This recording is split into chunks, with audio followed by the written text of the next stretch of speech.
चलिए नमस्कार, आदाब, सत श्री अकाल की हाल चाल। आप सभी अध्ययन करने वाले मित्रों को आपके ही अपने YouTube चैनल आर्ट्स क्लास के ऊपर में स्वागत है। और मैं भारती सर, पटना बिहार से। आज हम लोग बात करेंगे जनसंख्या संगठन के ऊपर में। और ये जनसंख्या संगठन यानी पॉपुलेशन अगर कॉम्पोजिशन की अगर बात कर ले तो ये जो आपका चैप्टर है वो 12वीं कक्षा का जो आपका भूगोल है उसके ये तीसरे अध्याय है। और इसमें हम लोग जानने से पहले थोड़ी बेसिक बातें हम लोग कर ले। देखिए, अगर पॉपुलेशन की जब बात आती है, जनसंख्या की बात आती है, तो किसी भी देश के अगर हम लोग जनसंख्या के ऊपर में अगर बात कर ले तो उस जनसंख्या में भी लोगों में विविधता होता है, अलग अलग तरह के लोग रहते हैं। और उन लोगों की में भी अगर बात कर ले तो प्रत्येक आदमी अपने आप में ही महान है। तो सबसे पहले आपको यहां जो टॉपिक दिख रहा है जनसंख्या संगठन, तो इसमें से आपको सबसे पहले यही जान लेना है कि जनसंख्या संगठन है क्या, ये किसको कहते हैं। इसमें हम लोग पढ़ेंगे लिंगानुपात के बारे में, साक्षरता के बारे में, आयु संरचना के बारे में, बहुत तरह की चीज हम लोग इस संगठन के ऊपर में पढ़ेंगे। तो सबसे पहले आपको एक डेफिनेशन आपका तैयार हो जाना चाहिए कि जनसंख्या संगठन है क्या। पहले ध्यान में रखेंगे, किसी क्षेत्र की जनसंख्या को उनके विविध विशेषताओं के आधार पे, यानी अलग अलग जो देश में जो जनसंख्या होते हैं, किसी भी देश की जनसंख्या की बात कर ले तो वहां की जो जनसंख्या है तो सारे जनसंख्या में जो लोग होंगे ना वो एक जैसे नहीं रहेंगे। उन लोगों का रहन सहन, पहनावा ओढ़नावा बिल्कुल अलग हो जाएंगे और सबके एक अपनी अपनी जगह पे विशेषता हो जाएंगे। जैसे अगर इंडिया के संदर्भ में ही अगर बात कर ले, हम मैप तो आज नहीं बना पाए हैं, तो उत्तर भारत में अगर बात कर ले तो कहीं ना कहीं उत्तर भारत में लोग में रहन सहन, खान पान ये सब अलग है, दक्षिण भारत में अलग है। किसी राज्य में खास करके बात कर ले तो कहीं साक्षरता दर ज्यादा होगा, कहीं कम भी होगा। कहीं के जो ऐसे लोग होंगे जो कृषि कार्य पे निर्भर होंगे तो कहीं जो होंगे वो नगरीय क्षेत्र में रहेंगे, कृषि कार्य वहां बहुत कम होते हैं, गैर कृषि कार्य से जुड़े हुए लोग रहेंगे। तो कहीं ना कहीं सर कहते हैं कि जो जनसंख्या होते हैं उनमें क्या होते हैं कि विविधता देखा जाता है और जनसंख्या उनके विविध विशेषताओं के आधार पे वर्गीकृत करके जनसंख्या का जो तुलनात्मक अध्ययन होता है, यानी जो हम लोग तुलना एक कंपेयर करते हैं कि वहां का जनसंख्या ज्यादा पढ़ा लिखा है, वहां का जनसंख्या कम है, वहां जो पॉपुलेशन है वो कृषि कार्य पे है, ये वहां जो जनसंख्या है वो तृतीय क्रिया पे, द्वितीय क्रिया पे है। ये जो हम लोग एक कंपेयर करते हैं ना, इसी को कहते हैं जनसंख्या संगठन। इसी के अंतर्गत हम लोग आयु संरचना वगैरह, लिंग अनुपात और साक्षरता ये सारा चीज हम लोग पढ़ने वाले हैं। चलिए ध्यान में रखेंगे, इसी को याद रखेंगे जनांकिकीय संरचना भी कहते हैं। याद रखेंगे जनांकिकीय संरचना। आगे जनांकिकी के बारे में भी आपको बेहतर जानकारी लेना है।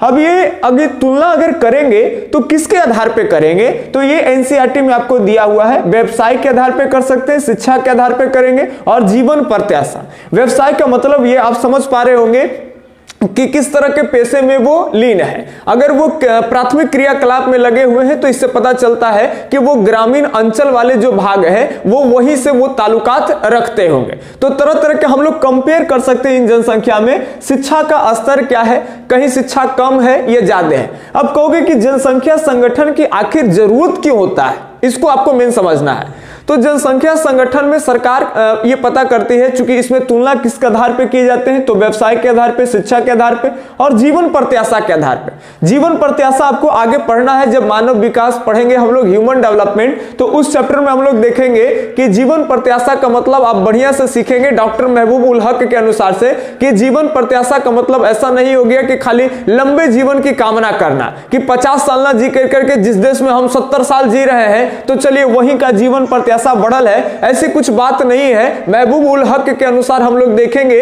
कि लंबे जीवन से मतलब नहीं आ जाएगा, वहां सार्थक जीवन से मतलब आ जाएगा। और ये सार्थक जीवन क्या है हम लोग वहां डेवलपमेंट वाले में देख लेंगे, लेकिन अभी थोड़ी थोड़ी बातें आप सुनते जाएंगे। व्यवसाय है, शिक्षा है और जीवन प्रत्याशा, यही सब के आधार पे हम लोग तुलना करते हैं। कहोगे क्यों तुलना करने की जरूरत होता है, तो देखिए अगर तुलना नहीं होगा, जनसंख्या संगठन में अलग अलग जगहों को हम लोग कंपेयर नहीं करेंगे तो सरकार किसके लिए काम करेगी। मान लेते हैं कहीं पुरुष ज्यादा होंगे, अब लिंग अनुपात इसके अंतर्गत आएगा, तो लिंग अनुपात में पता चलता है किस एरिया में, कौन से राज्य में, कौन से देश में महिला की कंडीशन अच्छी है, ये पुरुष की कंडीशन अच्छा है, तो ये पता चले चल गया। साक्षरता दर इसी के अंतर्गत जनसंख्या संगठन में आएंगे, यानी जनांकीय संरचना में आएंगे। तो साक्षरता से ये पता चल गया कि महिला साक्षरता दर ज्यादा है, ये पुरुष साक्षरता दर ज्यादा है। अब कहोगे कि महिला और पुरुष साक्षरता दर में क्या है, तो यदि महिला साक्षर कम होंगे तो उससे सरकार एक अनुमान लगाएंगे कि सबसे ज्यादा अगर शिक्षा में अगर एक बढ़ावा देने की अगर जरूरत है तो वो महिला के लिए। सर बात ना, अगर कहीं का साक्षरता दर ज्यादा है, कहीं का साक्षरता दर कम है, तो जहां पर साक्षरता दर कम है वहां स्कूल खोले जाएंगे, तरह तरह करके शिक्षा के नए नए अवसर वहां मुहैया कराएगी सरकार। तो ये चीजें हैं। अगर कहीं के महिला की स्थिति किसी समाज में दयनीय है, लिंग अनुपात में देखेंगे, तो वहां सरकार सोचेगी कि किस तरह से महिलाओं के उत्थान के हम योजना बनाए और महिला को भी कैसे एक पुरुष के तरह जो है उनको आगे लाया जाए। तो ये जरूरी होता है जनसंख्या संगठन, सरकार अपने इसी आधार पर अपना काम करेगी तो उस क्षेत्र का डेवलपमेंट भी ज्यादा होगा। चलिए ये ध्यान में रखेंगे बात को। अब बात आता है मेन जो यहां से आपको समझना है चैप्टर को, इसमें है लिंगानुपात, सेक्स रेशियो, लिंग अनुपात के बारे में जानना है। सबसे पहले अगर यहाँ पे समझना दो बात है आपको, एक भारत के संदर्भ में और एक विश्व के संदर्भ में।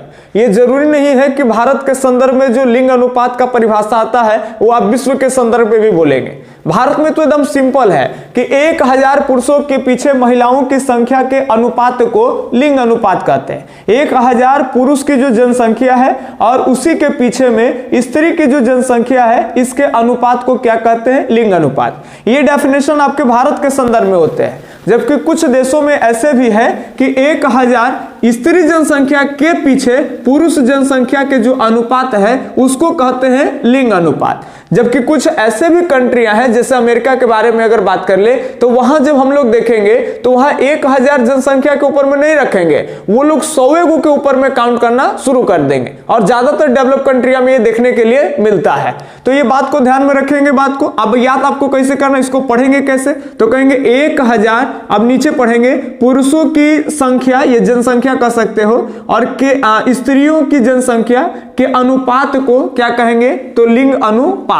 जबकि अगर विश्व के संदर्भ में बोलना है तो न तो हम महिला का पक्ष ले और न तो हम पुरुष के अगर पक्ष ले, माने हमको नहीं मालूम है कि किस देश में जो है, अगर विश्व स्तर पर बात कर ले तो विश्व स्तर पे कई देश जो होते हैं वो महिला के पीछे पुरुष को गिनते हैं, ये कई लोग जो होते हैं वो पुरुषों के पीछे महिला को गिनते हैं। जैसे अगर भारत में अगर लिंग अनुपात निकालना होता है तो हम लोग पुरुष के पीछे महिला की स्थिति देखते हैं, जबकि कई लोग महिला के पीछे पुरुष की स्थिति देखते हैं। अगर विश्व के संदर्भ में अगर परिभाषा देना है किसी खास देशों को मद्देनजर नहीं रखते हुए, तो सबसे बढ़िया है कि केकरो पीछे नहीं बोलना है। तो आप कैसे बोलेंगे, खाली स्त्री और केवल खाली हम लोग पुरुष की बात करेंगे। तो स्त्री जनसंख्या और पुरुष जनसंख्या के बीच के जो अनुपात है उसी को कहेंगे लिंग अनुपात, जो कि एकदम एनसीईआरटी में दिया हुआ है। वही हम आपके बोर्ड पे भी लिख दिए हैं कि जनसंख्या में स्त्री और पुरुष की जनसंख्या, याद रखेंगे, स्त्री और पुरुषों की जो जनसंख्या है उस संख्या के बीच के अनुपात को क्या कहते हैं, लिंग अनुपात। बाकी आप यहां पे समझ गए। अभी समझने वाला टर्म आएगा जहां पे हम लोग देखेंगे। अगर भारत के संदर्भ में अगर बात कर ले तो इसके सूत्र के रूप में व्यक्त करेंगे तो क्या लिखेंगे,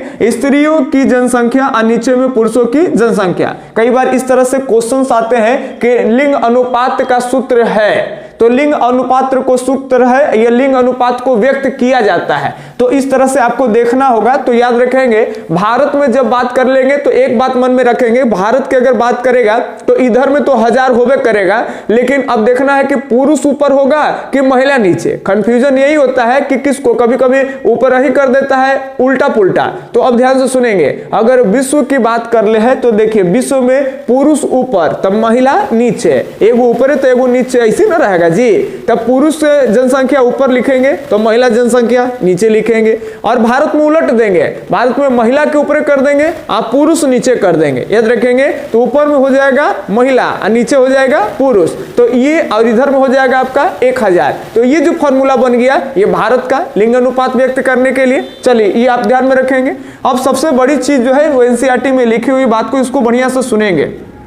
कहते हैं कि लिंग अनुपात जो होता है सर, वो किसी भी देश में स्त्रियों की जो स्थिति है कि किस तरह की स्थिति है, या तो उनकी अच्छी स्थिति है या खराब स्थिति है, ये प्रकट करता जो है, माने कह सकते हो कि इसके लिए जो कैसा संबंध है स्त्रियों का, इसके बारे में जानकारी के लिए महत्वपूर्ण अगर सूचक की बात कर ले तो वो क्या है, लिंग अनुपात। जैसे अगर मान लेते हैं कि कहीं का अगर लिंग अनुपात अगर डाउन है तो इससे आप समझेंगे कि महिला की स्थिति वहां महिलाओं की स्थिति जो है वो अच्छी नहीं है। अगर कहीं का लिंग अनुपात बहुत ज्यादा ऊंचा है तो समझेंगे कि महिलाओं की स्थिति क्या है, ज्यादा अच्छा है। ठीक है, तो ये ध्यान में रखेंगे।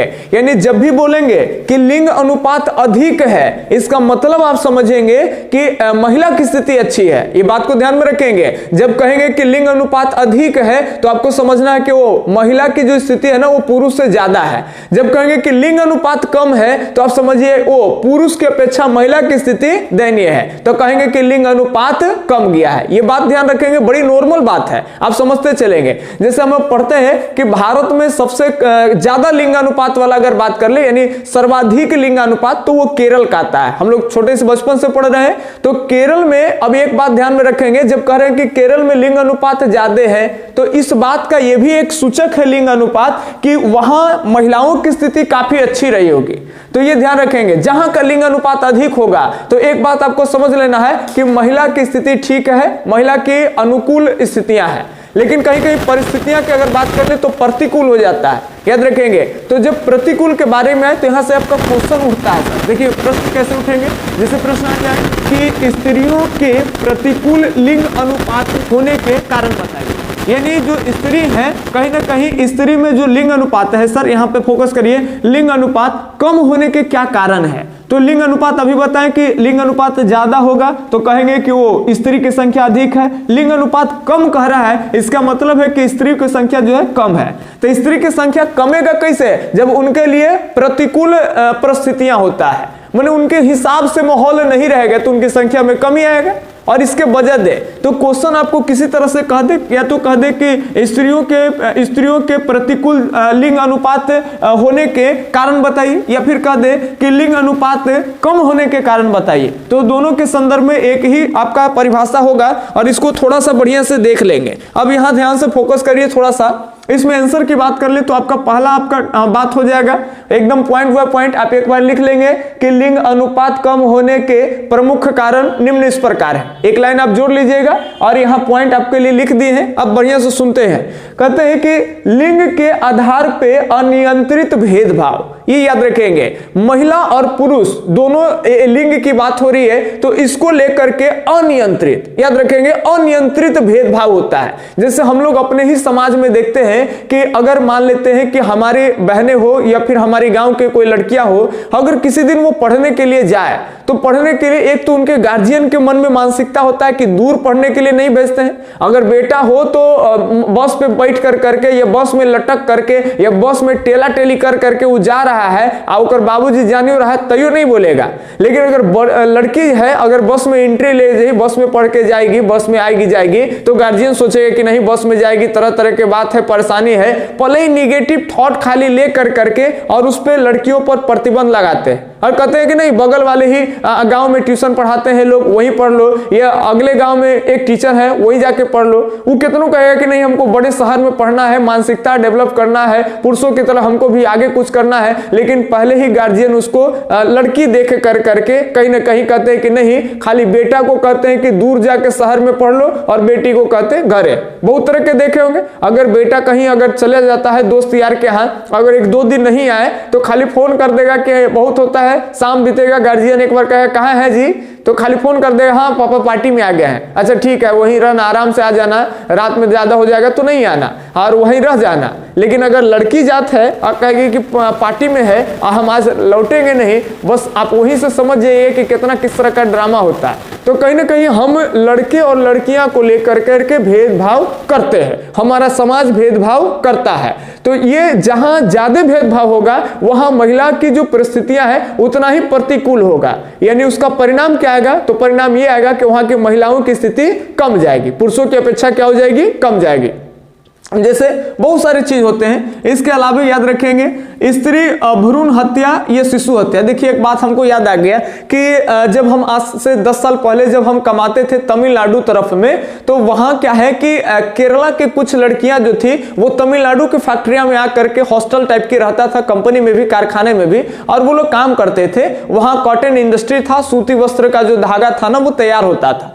तो वहां हम देखे क्या कि वहां जो लड़कियां काम करने आती थी जो केरला से आती थी, तो वो लोग क्या किए, हम नए नए काम करने गए थे। अब काम करते करते एक लड़की हमसे बोली ए साफ्टिंगला, तो हमको लगा साफ्टिंगला क्या करता है, तो हमको नहीं समझ में आया, तो कुछ देर तक हम जवाब नहीं दिए। फिर करे ए तमिल तेरी माँ, तो हमको लगा कि हमको कह रहा है कि तमिल तोर माई है, तो हमको थोड़ा सा खराब लग गया। लेकिन फिर भी सोचे कि चलो अनजान जगह है, हम कुछ नहीं जा रहे तो क्या रिएक्शन देना।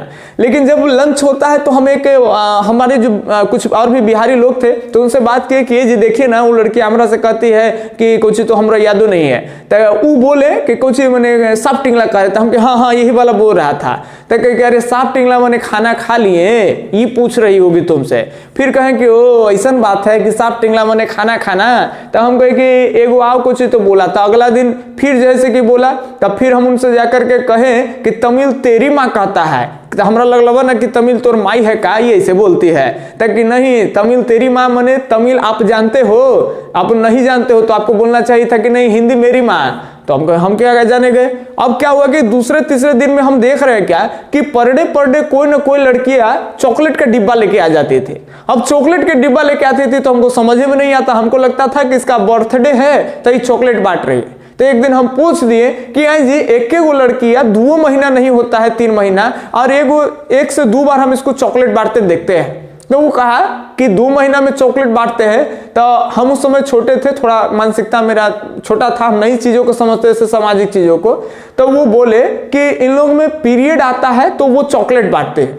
तब पीरियड हम उस समय समझते नहीं थे, हमको बाद में ये चीज समझ में आया। लेकिन वो अपने गांव के थे, हमारे बिहार के ही थे, तो वो हमको ठेठ में समझाए किस तरह की स्थितियां होती है महिलाओं में, तो वो चॉकलेट बांटते हैं। तब हमको समझ में आया कि बिहार वगैरह में इतना स्थितियां इस तरह के हैं। जब बाद में धीरे धीरे चीजों को समझे तो लगा कि बिहार में अगर किसी महिलाओं को पीरियड आता है, मासिक चक्र वगैरह ये सब जो आप लोग एमसी वगैरह ये सब पढ़ते हैं, तो वो आते हैं तो उसमें एक लड़की इतना लज्जा फील करती है कि वो अपने कोई लड़की ऐसी होती है कि वो अपने माँ को भी बताने में शर्म उनको लगता है, समझ बात ना, और पिता को तो दूर की बात। और जब ये साउथ इंडिया में हम देख रहे हैं केरला में कि अगर वहां महिला को अगर पीरियड आ रहा है तो वो पूरे चॉकलेट बांट रहे हैं, तो कहीं ना कहीं एक यहां से देखे कि वाह कितना खुली मानसिकता के यहाँ लोग हैं। और जब खुले मानसिकता के यहाँ लोग रहेंगे, जब लज्जा शर्म भेदभाव ये सब नहीं रहेगा, जितने लज्जा शर्म लेंगे उतने उनके साथ गलत व्यवहार होगा और उनकी संख्या उतना ही कमेगी। तो कहीं ना कहीं हमको लगा कि नहीं ठीक है। हमारे यहाँ बिहार में तो अगर एक घर हो तो एक घर में एक कंपनियां में बाप काम करेगा,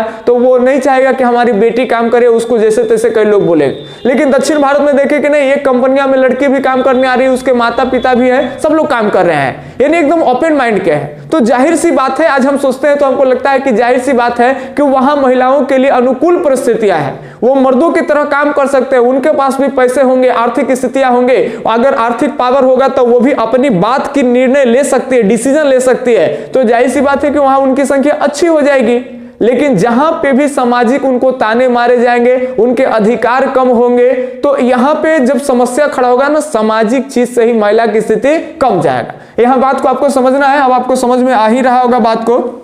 कहते हैं एक बात और हमारे यहाँ बहुत खराब चीज है कि स्त्री भ्रूण हत्या, ये शिशु भ्रूण हत्या। याद रखेंगे, जो स्त्री होते हैं वो क्या करते हैं कि भ्रूण यानी गर्भ में ही बच्चे की हत्या करा देते हैं। काफी सारे लोग सोचते हैं, भारत में खास करके परंपरा रहा है कि जो हमारे यहाँ जो बच्चे जन्म लेते हैं वो उसमें गार्जियन का जो खास करके जो बाप होता है, बाप बनता है, तो एकदम कहते हैं कि एकदम मुझ पे एकदम तान हो गया, अब हमारा कोई दिक्कत नहीं है, हमको समाज में हमारे बेटी के कारण जो है झुकना नहीं पड़ेगा। ये सब खाली बेटा को लेकर पॉजिटिव बात और बेटी को लेकर निगेटिव बात उनके माइंड में चलता है।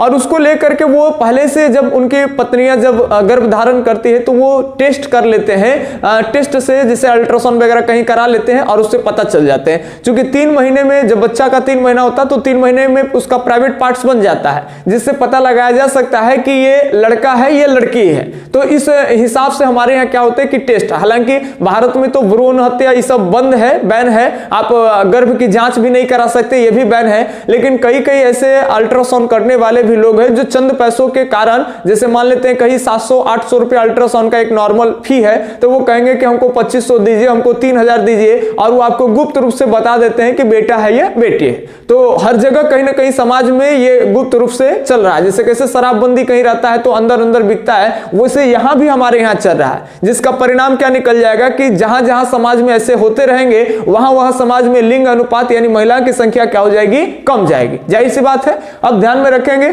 तो ये भ्रूण हत्या की जब बात कर ले, यानी गर्भ में ही बच्चों को क्या कर देना, हत्या कर देना, तो ये भी गलत है। आजकल के खास करके अब तो और बढ़ गया है, जैसे अब रील्स का जमाना आ रहा है, डिजिटल हो रहा है, खूब बाबू सोना चल रहा है, तो क्या है आजकल के लड़कन लोग रील्स देख करके, प्यार वाला दूगो शेरों सारी लाइनें देख कर करके, थोड़ा सा एकदम इमोशन सीन देख कर करके, रोमांटिक सीन देख करके आजकल बड़ी जल्दी लड़का लड़की अट्रैक्ट हो जाता है। और थोड़ा सा वातावरण का माहौल इस सबसे अट्रैक्ट हो गया, तुरंत जो है चोच में चोच लड़ा दिया।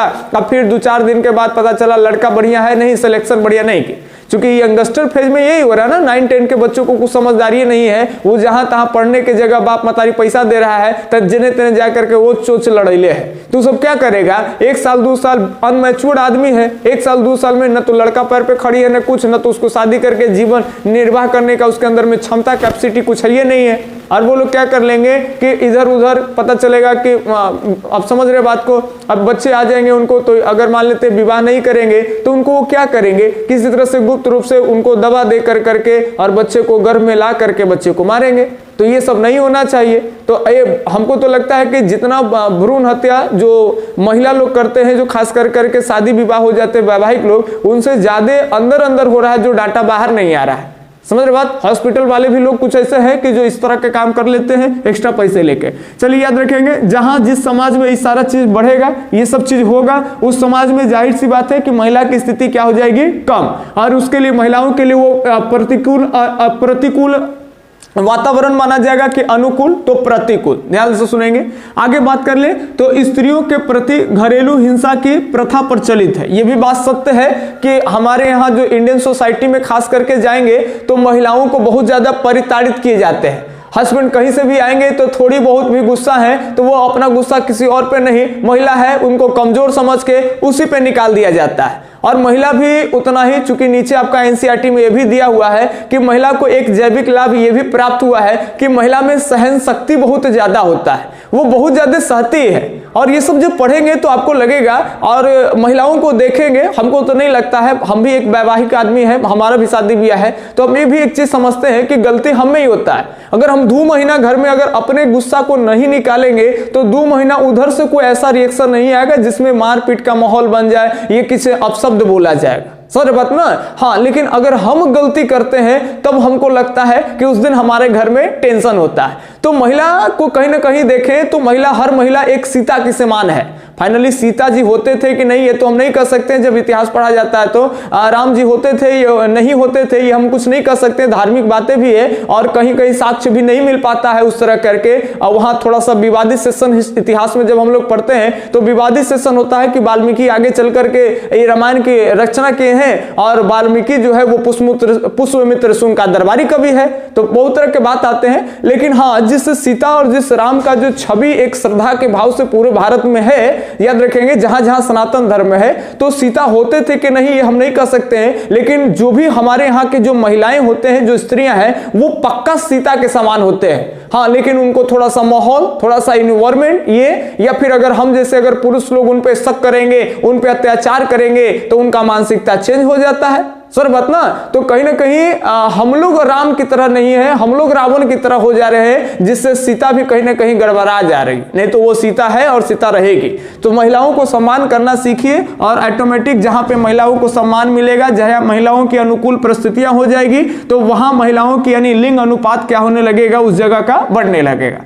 तो ध्यान रखेंगे, हमारे यहाँ बहुत ये चीजें चलते रहती है कि घरेलू हिंसा महिलाओं के ऊपर में ज्यादा होती है। कहीं भी कुछ हो जाता है तो महिला को तरह तरह की बात है। आजकल ये सगुन अपसगुन वाले भी चीजें देखते होंगे कि अगर पुरुष को हम लोग हाला हाली सगुन और अपसगुन नहीं कहते हैं, पुरुष को हाला हाली गांव में नहीं कहते हैं, महिला को नहीं देखते हैं फलाने महिला के पास नहीं जाना, वो डाइन पूछती है, ये करती है। सगुन और अपसगुन के नजरिए से भी देखेंगे कि तो वही महिला किचन है। लड़का में तो कोई किचना हम सुनबे नहीं किए, लड़किए में सुनते हैं कि फला औरत जो है वो अथी है, वो पूजा करती है, ये करती है, वो जिंदा खा जाती है, कलेजा खा जाती है। अब ऐसी कोई बात नहीं है। अगर कलेजा खाए वाला रहेगा तो विपक्ष वाला जो पार्टी है वो तो कहेगा कि सीधे कि पक्ष वाला आदमी जो बनल है, बीजेपी के सरकार है चाहे कोनो के सरकार है, तो कहेगा कि एकदम प्राइम मिनिस्टर के कलेजा खा लीजिए, हम 5 करोड़ दे देंगे, 10 करोड़ दे देंगे। तो क्या विपक्ष वाला के पैसा का कमी है, 10 करोड़ दे देगा? तो मतलब कोची को कलेजा खा जाएगा? ये सब चीजें नहीं है। लेकिन अगर ये सोचते भी हैं, आपको हम खाली बोल रहे हैं तो आपको सुनने में लग रहा है, लेकिन ये समाज में बहुत ज्यादा चलता है और इससे कहीं ना कहीं महिलाओं की स्थिति में भी कमी आता है और महिला समाज में सम्मान के भाव से नहीं जीती है। अब सोचिए कि आसपास के आदमी उसको कह दे कि इसके घर में नहीं जाना, इसके घर में जाओगे तो तुम परेशानी में पड़ जाओगे, तुमको जाड़ा बुखार सर्दी खांसी यानी तुमको कर देगा, जोक टुटमा कर देगा। और कोई नहीं जा रहा है और कोई नहीं जा रहा, उसको पता चल जाए इनडायरेक्ट रूप से कि फलाना आदमी आपको ऐसे कह रहा था कि उनका ही जैसे ऐसे हो जाता है, बताओ उस महिला को क्या खराब लगेगा? तो ये सब सगुन और अपसगुन से जोड़ के महिलाओं को और साथ साथ जो भी चीजें होते हैं उसमें बात बात पे महिला को परिताड़ित करना, उनको पीटना, और थोड़ा सा भी आप बहुत कम केस में देखते होंगे कि महिला अपने हस्बैंड को मार दी जान से, समझ रहे बात ना, घर में बहुत कम केस होता है। लेकिन पुरुष ये अक्सर होते रहते हैं कि दहेज नहीं मिला या फिर किसी तरह के बात हुआ तो अपने पत्नियों को वो जिंदा आंगन में जैसे कि सास बहू मिलकर या परिवार के लोग मिलकर के उसको मार दिया, तरह तरह के बातें। तो ये ध्यान में रखेंगे। यानी घरेलू हिंसा की अगर बात कर ले तो ये हमारे समाज में होती है, इसमें दो राय एकदम नहीं है। और जितना घरेलू हिंसा बढ़ेगा उतना ही महिलाओं की संख्या क्या हो जाएगी सर? कम हो जाएगी। आपको कम के कारण ही बताना है। इसके अलावा अगर बात कर ले तो समाज में अगर आर्थिक स्तर का बात कर ले तो महिलाओं का आर्थिक स्तर भी क्या होता है? निम्न होता है। जो भी घर में पैसे वगैरह आते हैं इसमें ज्यादातर मर्द लोग जो होते हैं वही इंटरफेयर करते हैं। वो चाहते हैं, वो सोचते हैं तरह तरह के बातें कि अगर औरतों के पास अगर हम पैसा रखना शुरू कर देंगे,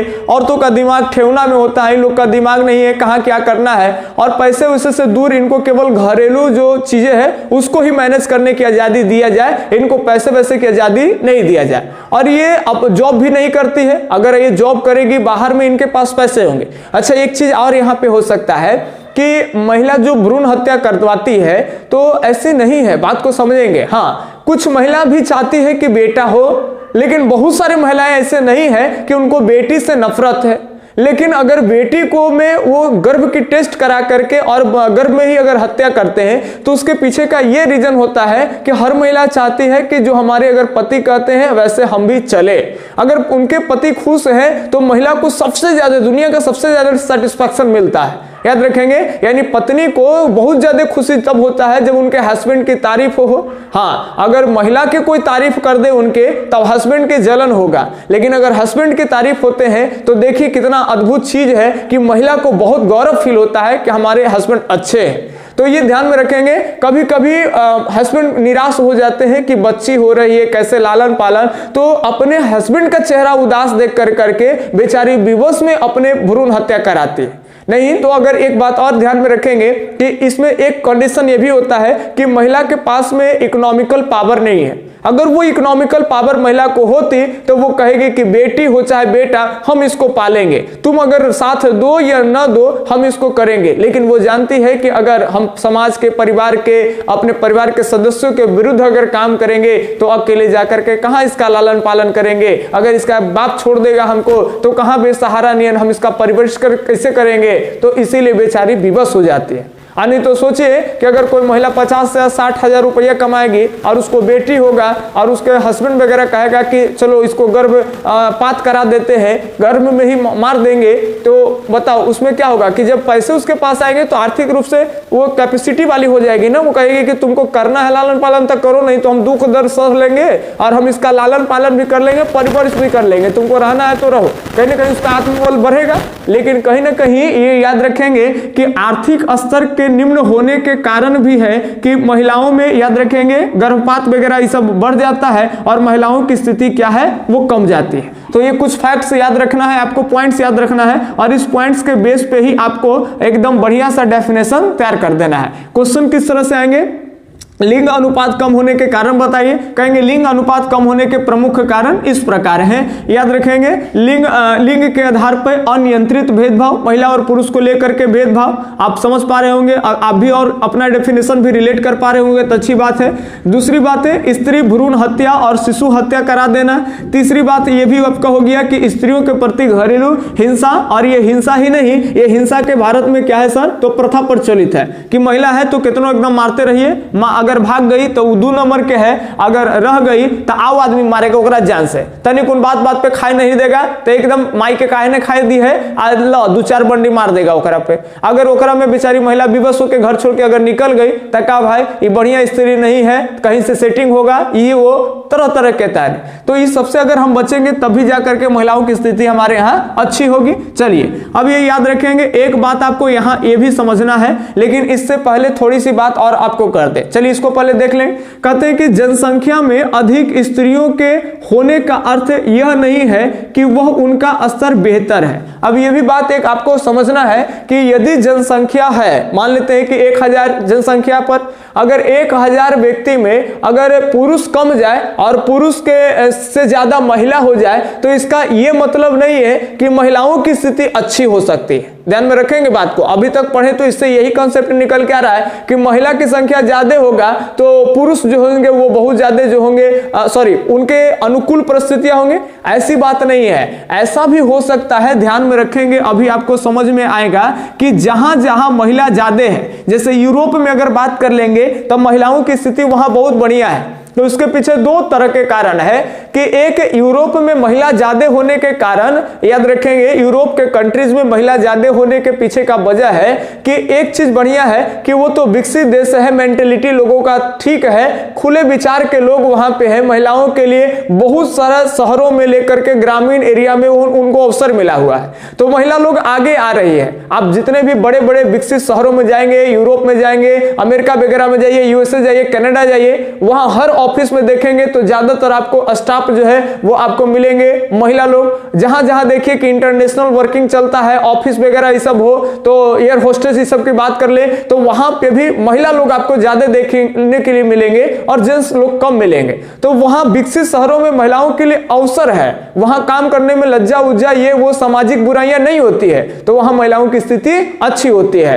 अब 2 बात ये भी याद रखेंगे, जो इंपॉर्टेंट बात हम आपको अब बोल रहे हैं कि महिला यूरोप में ज्यादा है, इसके पीछे का एक ये भी वजह है कि पहले क्या थे ना कि प्राचीन काल के बाद जब मध्यकाल और मध्यकाल में अलग अलग जगह पे क्या है कि लोग व्यापार के सिलसिले में यूरोप में बात करें तो जैसे पुर्तगाल से वास्को डी गामा, ये सब, तो पुर्तगाल से भी कुछ लोग ब्रिटेन से, कुछ लोग फ्रांस से, कुछ लोग जर्मन से, यानी यूरोप देश के काफी सारे वहां के जो लोग हैं वो दूसरे देशों में व्यापार के सिलसिले में वो पलायन कर गए थे। तो याद रखेंगे उनको दूसरे देश में जब वो चले गए तो कई लोग वहां जाकर के वहीं शिफ्ट हो गए, वहीं रह गए, तो जिनसे याद रखेंगे अब महिला काफी संख्या में व्यापार के सिलसिले में नहीं जाते थे, महिला दूसरे देशों में नहीं जाते थे, केवल यूरोप से जो जाते थे वो पुरुष जाते थे, तो जिनके कारण भी यूरोप में याद रखेंगे पुरुषों की कमी और महिलाओं की अधिकता है। तो चलिए ये बात आप ध्यान में रखेंगे। अब थोड़ा सा फैक्ट्स है जिसको आपको एग्जाम पॉइंट ऑफ व्यू से आपको दिक्कत यहां पे ना हो जाए, इसीलिए इसको याद रखेंगे। देखिए विश्व में अगर लिंगानुपात को अगर बताएं तो 100 गो के ऊपर में रखते हैं, यहाँ पे एक कॉलम में हम लिख दिए महिला और इधर लिख दिए पुरुष, बढ़िया से सुनेंगे। अगर विश्व में बात कर ले तो औसत लिंगानुपात देखा जाता है पूरे ओवर, अगर वर्ल्ड की अगर बात कर ले तो अगर 100 गो महिला है तो 102 पुरुष है, यानी कहीं ना कहीं विश्व के संदर्भ में लिंगानुपात की बात कर ले तो महिला की लिंगानुपात क्या है सर जी, कम है। लिंगानुपात क्या है, कम है, क्योंकि महिला अगर 100 गो है तो पुरुष कितने हो जा रहे हैं, 102। लेकिन अब बात कर लेंगे प्रमुख देश के ऊपर में कि कौन सबसे सबसे ज्यादा और कौन सबसे कम, ये बहुत इंपॉर्टेंट है। तो अगर कहेंगे कि सर्वाधिक लिंग अनुपात वाला देश, तो यहां हो जाएगा लैटविया। याद रखेंगे ये क्या हो जाएगा, लैटविया। तो ये आप लैटविया को देख सकते हैं, किस तरह से आप देखेंगे कि समुद्र के नीचे वाला जो भाग है वो लैटविया है, जहां पे आपको इंडिकेट मिल रहा होगा, और उसके ऊपर वाला जो भाग है वो ऊपर में स्टॉकहोम और ऊपर स्वीडन और नॉर्वे वाला भाग है। चलिए ये ध्यान में रखेंगे। तो लैटविया का लिंग अनुपात पूरे विश्व में सबसे ज्यादा है। अगर 100 अगर महिला की अगर बात कर ले तो यहाँ 100 महिला पर पुरुष कितने होते हैं, तो लगभग 85 पुरुष है। यानी महिला की स्थिति एकदम अच्छी है, ठीक है, और पुरुष की स्थिति कम है। इसका मतलब ये नहीं समझेंगे कि महिला के लिए अनुकूल परिस्थितियां हैं। हाँ, थोड़ी बहुत अनुकूल परिस्थितियां भी हैं, और यूरोप के काफी सारे लोग दूसरे देश में भी पलायन कर गए पुरुष में, और ये सब भी वजह हो सकते हैं। चलिए अब ध्यान से सुनेंगे, ये फैक्ट्स इसको रट जाइए। अगर सबसे कम अगर बात कर ले, न्यूनतम अगर बात कर ले लिंगानुपात के, तो न्यूनतम लिंगानुपात अगर बात कर ले देश में, तो ये है संयुक्त अरब अमीरात। संयुक्त अरब अमीरात, ये याद रखेंगे, यही दुबई वगैरह पड़ता है, आप जानते होंगे दुबई, समझ रहे बात ना। तो ये संयुक्त अरब अमीरात, तो ये याद रखेंगे मुस्लिम कंट्री है। जब हम लोग पढ़ते हैं दुबई वगैरह के बारे में, तो वहां आपको पढ़ना है एक चीज और हम शायद भूल रहे हैं, एक अभी बीच में आपको हम बता देंगे, ठीक है। चलिए आगे ध्यान सुनेंगे। महिला है तो पुरुष 311 गो है। आप समझ सकते हैं कि 100 महिला पर पुरुष जो है वो 311 है। यानी सबसे खराब अगर प्रतिकूल अगर विश्व में महिलाओं के लिए अगर कुछ लेकर के देश को देखे, तो वो आपका है संयुक्त अरब अमीरात। संयुक्त अरब अमीरात याद रखेंगे। सबसे कम लिंगानुपात वाला देश कौन है, संयुक्त अरब अमीरात। सबसे अधिक लिंगानुपात वाला देश कौन है, तो लैटविया।